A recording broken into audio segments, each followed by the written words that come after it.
숲은 생각만 해도 사람의 기분을 좋게 만드는 마력이 있습니다.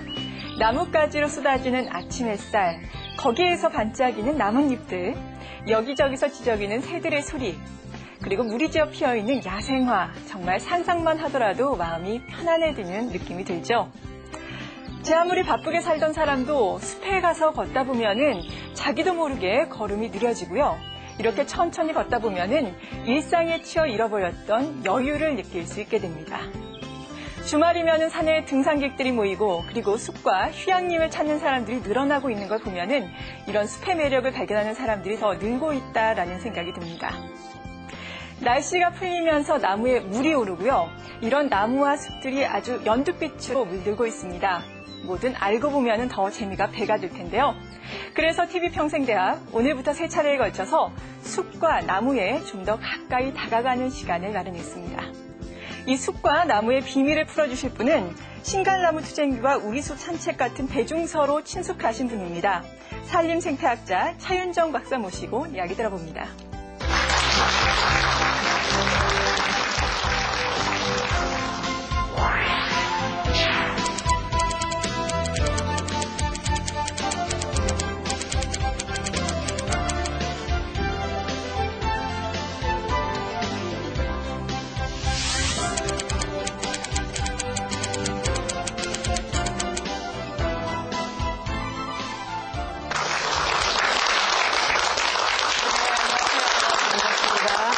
박사님께서는 숲의 전령사, 숲의 전도사라는 별명으로 또 유명하신데요. 이렇게 숲에 특별한 관심을 가지고 연구를 하시게 된 특별한 이유가 있을까요?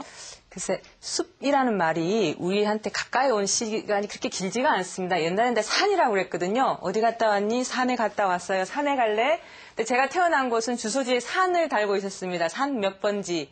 그래서 봄부터 가을까지 산에서 온갖 채집 활동을 했거든요. 야생의 어떤 삶을 살았다고 볼 수 있는데, 그래서 그런지 그 생명들이 저에겐 굉장히 색다르게 다가왔던 것 같아요. 그래서 고등학교 때 그 어떤 그 푸른 벼 사진을 보고 제가 생명을 해야겠다. 그 이왕이면 큰 나무로 해야겠다. 근데 하다 보니까 정말 너무 좋았었습니다. 저는 정말 제가 하고 싶은 일을 하고 있는 사람입니다. 예.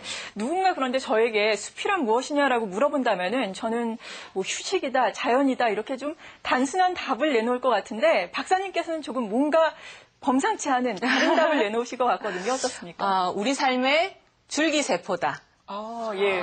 우리 모든 그 병을 치료할 수 있는 줄기세포가 희망인 것과 마찬가지로 우리 사람들이 살아가는 데 있어서의 필요한 물질이면 물질, 뭐 아니면 정서적인 거라든지 혹은 뭐라 그럴까 문화적인 요소들, 하다못해 환경을 이루는 모든 것들이 사실 숲에서 나옵니다. 그래서 우리가 숲이 없는 곳에 있다면 사실은 굉장히 힘들 텐데 이 모든 우리가 편안한 삶을 가능하게 하는 것들이 바로 숲으로부터 나온다는 거죠. 그래서 숲은 우리 삶의 줄기세포다라고 말씀드릴 수 있겠습니다. 네, 숲은 우리 삶의 줄기세포다라고 말씀을 해주셨는데요. 그렇다면 과연 숲을 이루는 나무는 어떤 삶을 살고 있는지 나무의 일생을 오늘 차윤정 박사로부터 들어보겠습니다. 나무 좋아하세요? 네. 듣기만 해도 기분이 막 울렁거리죠? 네. 다행입니다. 나무를 보고 좋아하지 않으면 우울증 환자라고 그래요. 그 정도로 이제 나무는 우리에게 가장 친숙한 지구 생물 중에 하나입니다. 그런데 우리가 흔히 나무라고 이야기하는데 좀 따지고 보면 잔디는 나무예요? 장미는? 제가 나무에 대해서 좀 더 엄격한 정의를 한번 내려볼게요. 나무는 육지식물 중에서 목질화된 줄기를 가지는 교목류를 칭하는 말. 자, 목질도 어렵고요. 교목도 어렵습니다. 목질은 쉽게 말씀드리면 딱딱한 나무 줄기예요. 그러면 말씀드린 잔디나 냉이는 없지요? 네. 그 나무 아닙니다. 그런데 장미나 개나리는 있지요? 네.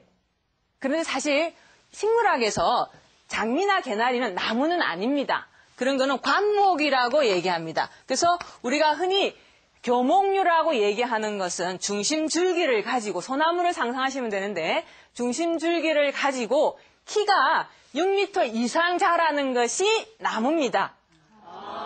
그래서 나무가 모여야 숲이 됩니다. 그래서 개나리 모이면 개나리 숲? 말은 되지만 우리가 상상하는 숲은 아니죠. 네. 철쭉이, 진달래가 아무리 많아도 우리가 상상하는 숲은 큰 나무가 있어야 됩니다. 그렇죠? 예, 이처럼 나무는 숲을 이루는 큰 생물입니다. 그럼 이제부터 나무에 대한 얘기를 한번 저하고 그림을 보면서 볼까요? 자, 여기 보시면 많이 보던 그림이죠. 나무는 네모다. 저 이런 거 꼭 한번 해보고 싶었어요. 여러분은. 자, 마음껏 말씀해 보세요. 우리가 나무를 너무나 잘 알기 때문에 나무는 뭐다? 자, 쉽게 생각해서 나무는 지구상에서 몸집이 가장 큰 생물이다.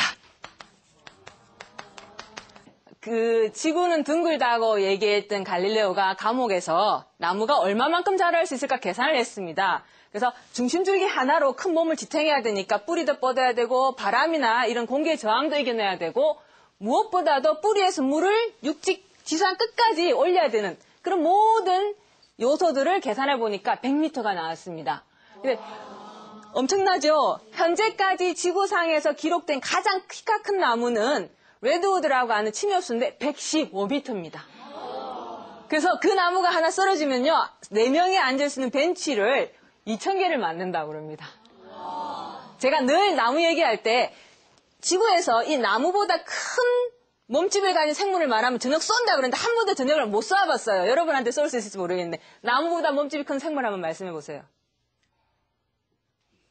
옛날에 공룡도 살았지만 결국 공룡도 나무 잎을 먹기 위해서 목이 길어졌다고들 얘기하잖아요. 이처럼 우리가 우리나라 조건에서는 나무가 그다지 크게 안 자라지만 그래도 혼자서 20-30m는 그때이 자라지 않습니까? 그래서 나중에 우리가 왜 자랄 수 있는지를 볼 건데 일단은 나무는 몸집이 가장 큰 생물종이다. 두 번째, 나무는 스스로 먹여 살린다. 나무 물 주세요? 비려주세요? 아니죠. 스스로를 먹여 살립니다.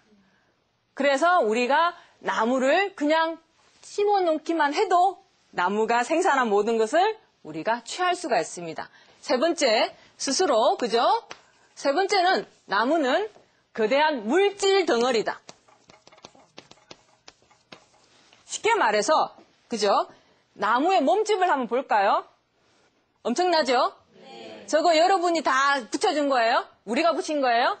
스스로 생산해서 스스로 몸집을 키웠는데 사실 그 몸집이 뭐냐면 우리가 흔히 저 목재, 나뭇잎, 줄기, 꽃, 열매 다 사람을 포함한 모든 생물들이 이용하는 자원이죠.